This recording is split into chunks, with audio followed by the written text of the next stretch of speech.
법우님들, 오늘 이 자리에 앉아 계신 것만으로도 이미 인연이 닿은 것입니다. 혹시 이런 경험이 있지 않으십니까? 밤이 되면 왠지 모르게 가슴이 무겁고 돌아가신 부모님이나 조상님이 꿈에 나타나 무언가를 말씀하시려는 것 같은데 기억이 흐릿해서 무슨 말씀인지 알 수 없었던 그런 밤들 말입니다. 아니면 이런 경험은 어떠십니까? 분명히 열심히 사는 것 같은데 하는 일마다 뭔가 막히고 건강도 예전 같지 않고 가족 중 누군가는 자꾸 힘든 일이 생기고 무슨 이유인지 알 수 없는 막막함이 가슴을 짓누르는 그런 때 말입니다. 혹은 제삿날이 다가오면 마음이 무거워지고 부모님 돌아가신 날 아무것도 제대로 해드리지 못했다는 자책감이 밀려와서 잠 못 이루신 적이 있지는 않으십니까? 불자님들, 이런 마음의 무게는 결코 가볍지 않습니다. 우리 인생에서 가장 무거운 짐 중 하나는 바로 조상과의 관계, 그리고 내 삶에 드리워진 업장의 그늘입니다. 하지만 오늘 이 시간을 통해 여러분께 분명히 말씀드릴 수 있습니다. 부처님께서는 이미 그 해답을 우리에게 주셨습니다. 그 해답의 이름이 바로 지장보살이십니다. 지장보살님은 지옥의 문정까지 찾아가 중생을 구제하시겠다는 서원을 세우신 분입니다. 그 거대하고 끝없는 자비의 원력이 지금 이 순간 여러분의 기도 한마디 한마디를 통해 움직이기 시작합니다. 오늘 저는 법우님들께 지장기도의 진정한 방법과 그 깊은 의미를 알려드리려 합니다. 단순히 절하고 염불하는 것이 아닙니다. 왜 지장기도를 해야 하는지, 어떻게 해야 진정한 효험이 있는지, 백중과 조상천도는 무엇이며 업장 소멸은 어떻게 이루어지는지를 부처님 말씀과 함께 낱낱이 풀어드리겠습니다. 오늘 이 스크립트를 끝까지 들으신 후에 오늘 저녁부터 바로 실천하실 수 있도록 구체적인 방법까지 모두 담았습니다. 매일 단 10분, 그 10분이 여러분의 인생을 어떻게 바꾸는지 직접 경험하시게 될 것입니다. 자, 그럼 시작하겠습니다. 첫 번째로 지장보살은 누구이시며 왜 우리는 지장기도를 해야 하는가입니다. 법우님들, 지장보살을 단순히 죽은 자를 위한 보살로만 알고 계신 분들이 많습니다. 하지만 이것은 지장보살님의 원력을 아주 일부만 알고 있는 것입니다. 지장보살님의 진정한 이름은 지장보살마하살, 범어로는 크시티가르바 보살이라고 합니다. 지장이라는 뜻 자체가 이미 깊습니다. 지는 땅지, 장은 간직할 장입니다. 돼지가 모든 씨앗을 품어 생명을 키워내듯 지장보살님은 중생의 모든 고통과 업장을 품으시고 그것을 해탈의 씨앗으로 바꾸어 주시는 분입니다. 지장보살본원경이라는 불경이 있습니다. 이 경전은 지장보살님의 전생 이야기와 서원이 담긴 경전으로 부처님께서 어머니 마야 부인을 위해 도리천에 올라가 설하신 것으로 전해집니다. 이 경전에서 부처님은 이렇게 말씀하십니다. 지장보살은 과거 무량겁 전부터 이미 부처가 될 수 있었으나 지옥 중생을 모두 제도하기 전까지는 성불하지 않겠다는 대원을 세웠느니라.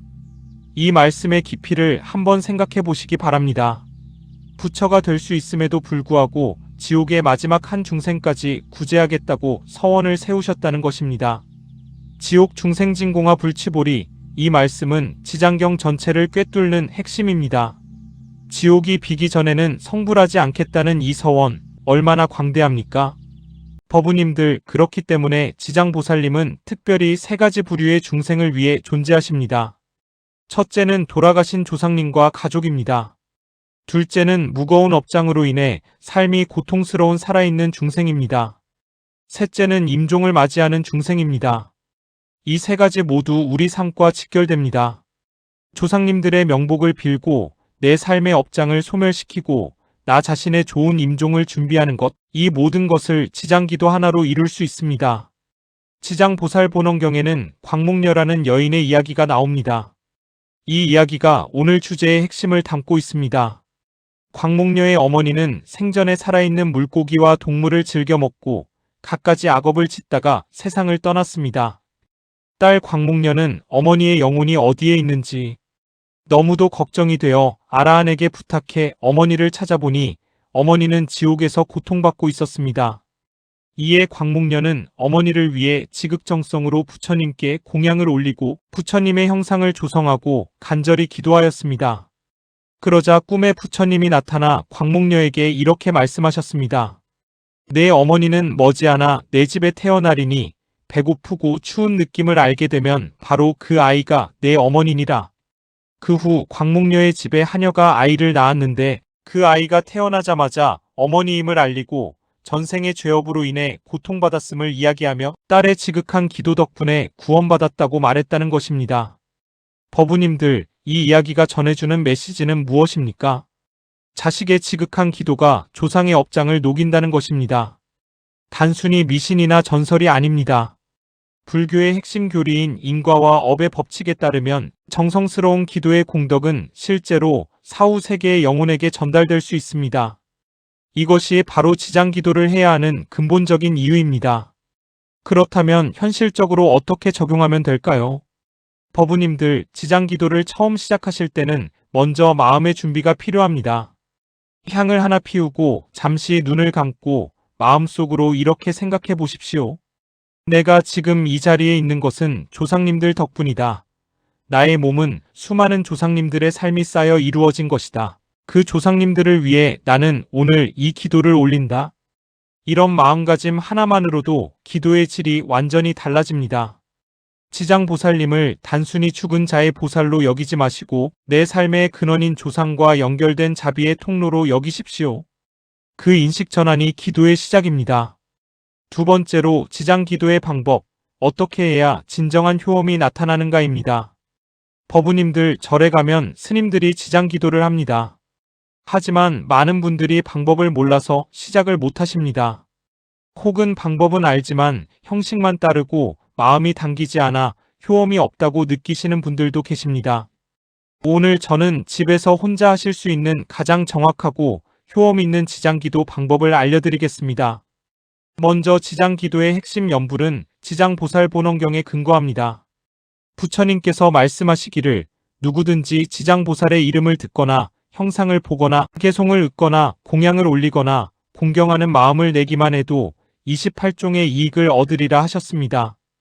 28종의 이익이란 천신의 보호, 성과의 증장, 악업의 소멸, 임종시 안락, 그리고 궁극적으로는 해탈에 이르는 것입니다.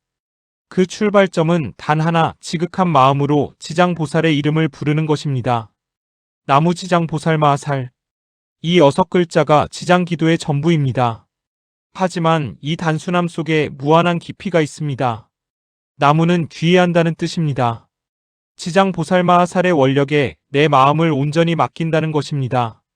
선사들께서는 이렇게 말씀하셨습니다. 한 번의 나무 아미타불도 진심으로 부르면 8만 대장경과 같은 공덕이 있다고 하셨습니다. 이것은 연불의 원리입니다. 말 한마디의 힘은 그 말에 담긴 마음의 깊이에 비례합니다. 그렇다면 구체적으로 어떻게 기도를 드려야 할까요? 시간은 언제가 좋습니까? 지장보살님은 특히 축시인 새벽 1시에서 3시 사이에 원력이 가장 강하게 작동한다고 전해지지만 현대인에게 이 시간은 현실적으로 어렵습니다. 그러므로 가장 중요한 것은 정해진 시간에 규칙적으로 하는 것입니다. 매일 아침 일어나자마자 10분 또는 매일 저녁 잠들기 전 10분을 지장기도 시간으로 정하십시오. 일주일에 한 번이라도 좋습니다만 가장 좋은 것은 매일입니다. 장소는 어디가 좋습니까? 집안에 지장보살 화상이나 작은 불상이 있으면 가장 좋습니다.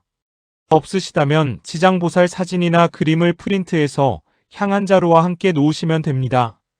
그것도 여의치 않으시면 정면을 바라보고 합장하시고 마음속으로 지장보살님의 모습을 떠올리시면 됩니다. 불경에서는 마음속에 불보살을 모시는 것이 외형보다 더 중요하다고 하셨습니다. 기도의 순서를 구체적으로 말씀드리겠습니다. 먼저 향을 피우십시오. 향은 불보살님께 올리는 공양이자 기도 시작을 알리는 신호입니다. 향 연기가 피어오르는 것을 보며 나의 기도가 지장보살님께 전해지기를 염원하십시오. 그 다음은 삼배입니다. 삼배는 불, 법, 승, 삼보에 귀의한다는 의미입니다. 천천히 온 마음을 담아 절을 올리십시오. 이때 빠르게 허리만 구부리는 것은 삼배가 아닙니다. 무릎을 꿇고 이마를 바닥에 닿게 하고 두 손바닥을 위로 향해 펼치는 완전한 절을 해야 합니다. 이 동작은 내 자아와 교만함을 완전히 내려놓는다는 의미입니다. 삼배를 마치신 후에는 지장보살본원경의 핵심 진언을 3번 외우십시오. 옴 하라하라 지장야 스바. 이 진언은 지장보살님의 원력을 직접적으로 호출하는 주문입니다. 발음이 어려우시다면 나무지장보살마하사를 3번에서 10번 반복하셔도 됩니다. 그 다음은 실제 기도의 핵심입니다. 돌아가신 조상님들의 이름을 마음속으로 또는 소리내어 불러드리십시오. 아버지, 어머니, 할아버지, 할머니, 기억나는 모든 조상님의 이름이나 관계를 말씀하십시오. 그리고 이렇게 아뢰십시오. 지장보살마하살이시여, 저의 조상님들이 부처님의 자비광명 안에서 편히 쉬시고 업장을 소멸하시고 극락왕생하시기를 간절히 발언합니다. 이 기도가 끝나면 자신을 위한 기도를 드리십시오. 업장 소멸, 건강, 가족의 행복, 수행의 성취 등 원하시는 것을 솔직하게 말씀드리십시오. 지장보살님은 중생의 소원을 들어주시는 원력을 지니셨습니다. 마지막으로 회양을 드리십시오. 이 기도의 공덕을 저만을 위해서가 아니라 모든 중생의 행복과 해탈을 위해 바칩니다라고 마음속으로 발언하십시오. 회양은 기도의 완성입니다. 이 전체 과정이 10분이면 충분합니다. 처음에는 5분도 좋습니다. 중요한 것은 매일 하는 것입니다. 물방울이 바위를 뚫듯 매일의 정성이 쌓이면 반드시 변화가 옵니다.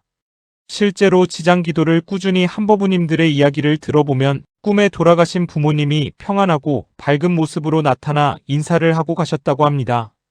또는 오랫동안 막혀있던 일이 풀리거나 이유 없이 무거웠던 마음이 가벼워졌다고 하시는 분들이 많습니다. 이것은 우연이 아닙니다. 기도의 공덕은 반드시 현실에 나타납니다. 세 번째로 백중과 조상천도 1년 중 가장 중요한 기도의 시간입니다. 버부님들, 음력 7월은 불교에서 특별한 의미를 지닌 달입니다. 바로 백중의 달이기 때문입니다. 백중은 음력 7월 15일로 이날은 우리 불교 전통에서 가장 중요한 조상천도의 날입니다. 왜 이 날이 특별한가를 알기 위해서는 우람분경이라는 불경을 먼저 알아야 합니다. 우람분경에는 이런 이야기가 나옵니다. 부처님의 10대 제자 중 신통제일이라 불리셨던 목걸련 존자께서 신통력으로 어머니의 사후 행방을 찾아보니 어머니는 아기도에 태어나 극심한 고통을 받고 있었습니다. 아기도란 항상 배고프고 목마른 상태에 있는 세계입니다. 목걸련 존자는 어머니를 구하기 위해 신통력으로 밥을 가져다 드리려 했으나 밥이 어머니 입에 닿기 전에 불로 변해버려 드릴 수가 없었습니다. 이에 목걸련 존자는 부처님께 나아가 어머니를 구할 방법을 여쭈었습니다. 그러자 부처님께서는 이렇게 말씀하셨습니다. 목걸련아, 신통력으로 어머니를 구하려 해도 안 되느니라. 너의 효도하는 마음은 하늘과 땅을 감동시킬 만큼 지극하지만 어머니의 죄업이 너무 깊어 너 혼자의 힘으로는 어찌할 수 없느니라. 음력 7월 15일 여름 안거를 마치는 날 사방의 비구 승가에 공양을 올리고 그 공덕을 어머니에게 회양하여라. 그리하면 시방세계의 여러 부처님들과 승가의 크신 원력이 합쳐져 어머니의 업장이 소멸되리라. 목걸련 존자는 부처님의 말씀대로 음력 7월 15일에 사방의 승가에 정성껏 공양을 올리고 어머니를 위해 발언하였습니다. 그러자 그 공덕으로 어머니는 아기도에서 벗어나 천상에 태어나셨습니다. 버부님들, 이 이야기에서 우리가 배워야 할 것이 있습니다. 혼자의 기도만으로도 공덕이 있지만 승가에 공양을 올리고 여러 수행자들의 원력을 합하면 훨씬 더 큰 공덕이 생긴다는 것입니다. 이것이 바로 백중조상천도제의 의미입니다. 현재 우리나라 사찰에서는 매년 음력 7월에 걸쳐 백중 기간 동안 조상천도제를 지냅니다. 이 기간에 조상님의 위패를 모시고 지장기도를 드리며 천도 공양을 올리는 것은 불교 신자에게 있어 1년 중 가장 중요한 의식 중 하나입니다. 그렇다면 백중조상천도를 어떻게 준비하고 참가하면 될까요? 첫째로 가까운 사찰에 연락하여 백중천도제 접수를 하십시오. 대부분의 사찰에서는 음력 6월부터 미리 접수를 받습니다.